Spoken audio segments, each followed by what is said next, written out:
Hi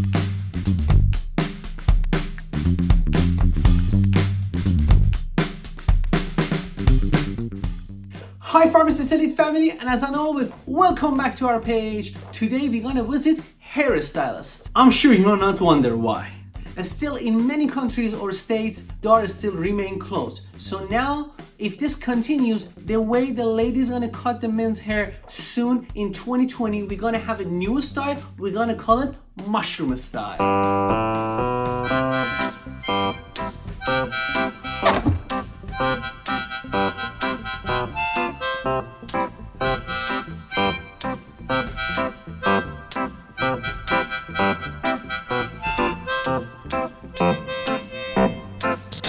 That's why we talked to Minu Muqaddam hairstylists to tell us when they're gonna open up the shop, what are some protocols or recommendations they have to follow in order to keep themselves safe as well as us. To make sure while I'm there to get my haircut, at least I don't get corona. You ready? Let's do it! Hi Minu, and welcome to the Pharmacist Elite page. Hi Sami John, and hi to all the Pharmacist Elite family. It's really great to be with you. I'm a hairstylist and I'm working in California. I'm a salon owner. I worked for many years as a stylist, over 29 years. I got my license in Iran and I got my California license after that. I'm a full-time stylist in the past 17 years here in California. How long is your salon is closed? On March 17, we get shut down. Well, we know personally everybody misses haircuts. Look at me, it's a mess. And then most importantly, I see when I was going for a walk, I see people getting a haircut. Like that's as traditional as it gets. The wives cutting hairs in the balcony, it's a mess. Believe me how much I miss my clients. I love my job. I wish I could do that. We have a few questions we want to know, but before that, I know you got a special license. So tell us more about that license, that during this time that you're home, I know you're studying for it and you got that certification. So tell us what it is and why did you take it? This is the Barbicide license. This is the blue license we got about sanitation.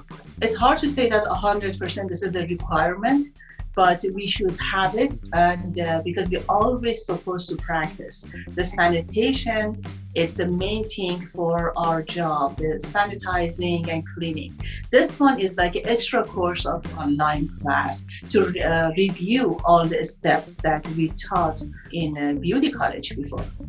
And apparently every day we have to practice those. So, and then we take the class, take this like a quiz and test to make sure that we all remember still how the proper way of sanitizing and disinfecting the area, the tools and surfaces. I believe that everybody should have it now. What are the requirements you need to do before you open the door to see anybody? Like the first thing you need to do? First of all, from the waiting area that we accepting the clients, removing all the magazines, books, anything that people before going through and touch that, remove all of them, all the candy dishes, sweets, that highest touch basically they had. We had to remove them, coffee, tea, all of them. Then clean all the surfaces, all the common areas. They should be all sanitized and clean routinely between each appointment and definitely at the end of the day. What are the products commonly used specifically in the US or in California? In our industry, there are few products. We know that is Barbicide.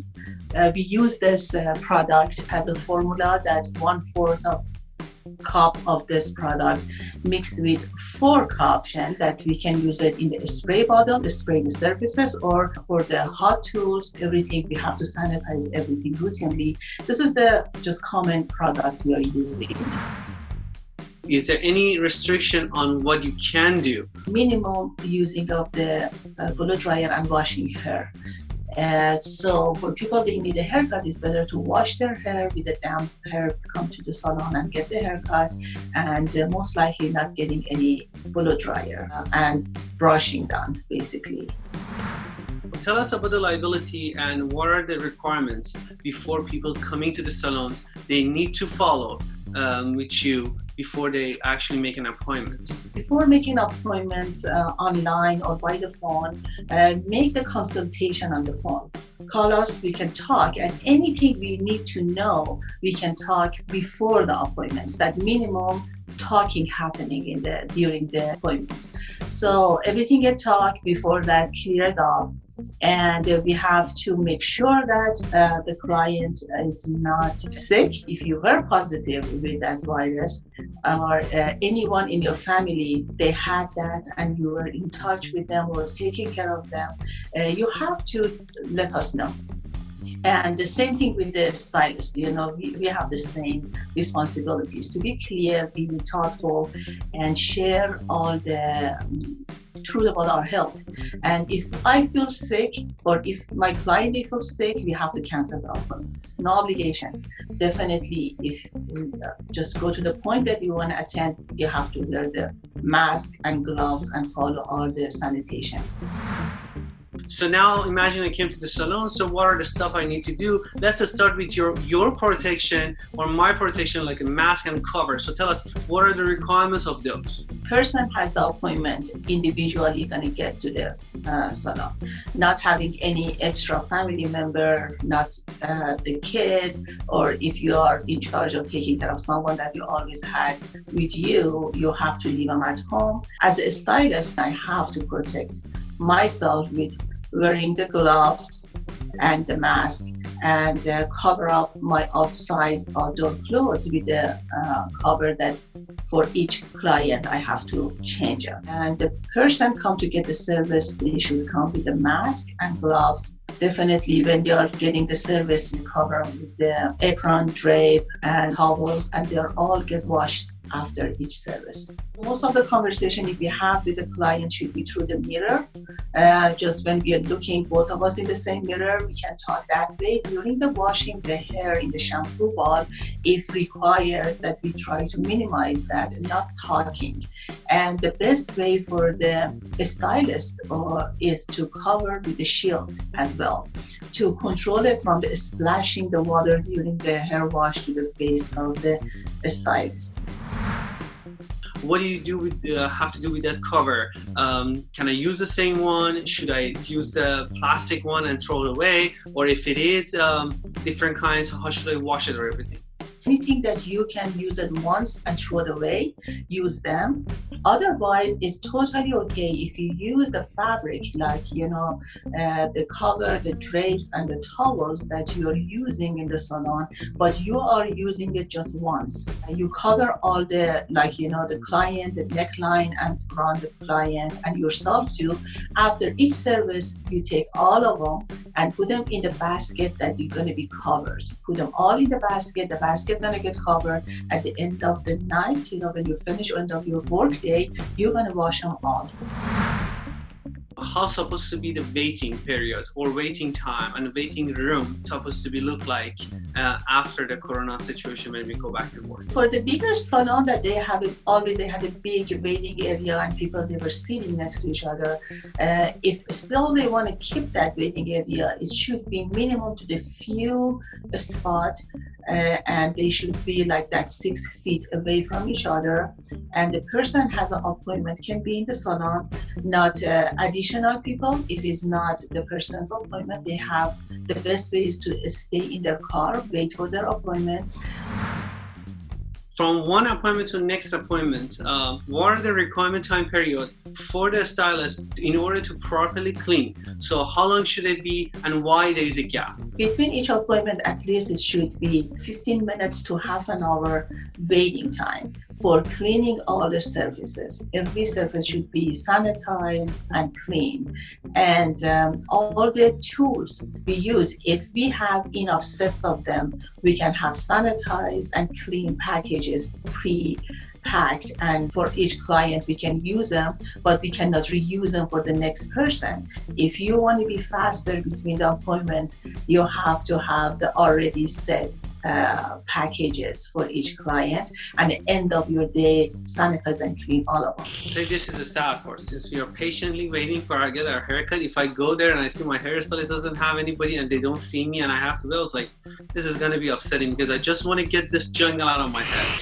For the salons that they have a bigger sitting area and they have multi-stylists working at the same time, is there any requirement for them or any changes that I have to know when I go to those bigger salons? In the salons that there are more than one stylist, they are practicing and working. Between each stylist, it should be at least 6 feet distance, and between each stylist and their clients. So just it's going to be like all the setup going to be like changing to more room and more space between each stylist as well. What are the restrictions and regulation about washing the hair, and what we need to be careful about that? One of the main part is that shampoo bowl. If we are not properly sanitizing the shampoo bowl, it's a possibility of the transferring the virus. So sanitize all the edges of the shampoo bowl, everything should get sanitized between each appointment and even covered with a towel. And then the client should just get back the head in the sink and get washed. Is there any restrictions for the nail salons that they need to be aware, because they are even in a worse situation, because they don't even they are in a close contact, they're also face to face to each other. Definitely they were thinking similar ideas, mostly like the spacing all those pedicure chairs to the 6 feet apart, minimum 6 feet apart.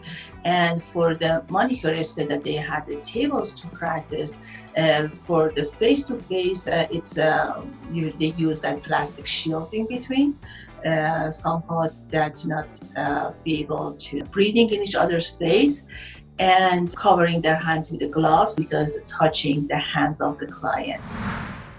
Is there anything right now in the hairstylist is allowed to give any services, but even though they're not in the salon, that the people can take advantage right now? You can get quicker like a release of liability, like a certain kind of like way to write it down, and they're gonna sign it that we can give them the mix of their color, root color touch-up, and they can bring it home, they can mix it and use it on their hair. And it's not basically make the stylist being free of any charge of any mistake they will do. Any last minute points that you wanted to add? This is like really a special time. It's really hard for many of us. Definitely, just we have to be patient. The main thing is to be healthy and take care of each other's health. Practice all the sanitation and cleaning, because definitely we need to do it every single day. It's not just for this time. Thanks for giving us so many good information, especially for our audience. They can take so much advantage, and when they go back to this hairstylist next time, they know they go back safely and they do all the cautions. So thank you, Minu, for all that. You're welcome. Thank you so much, Samijun, for giving me the chance and the time to be the guest in your side. I wish everybody being healthy, safe, and thank you so much again. So before we say goodbye, we always talk about the mission on our page. I know you follow that. Sometimes you message me about that. So you tell us the mission, then I say goodbye. So what is the mission of our page, Minu? Be kind to your health. For sure, be kind to your health. Especially in this critical time. So everybody, be kind to your health. Hope you like this video. Till next video, everybody.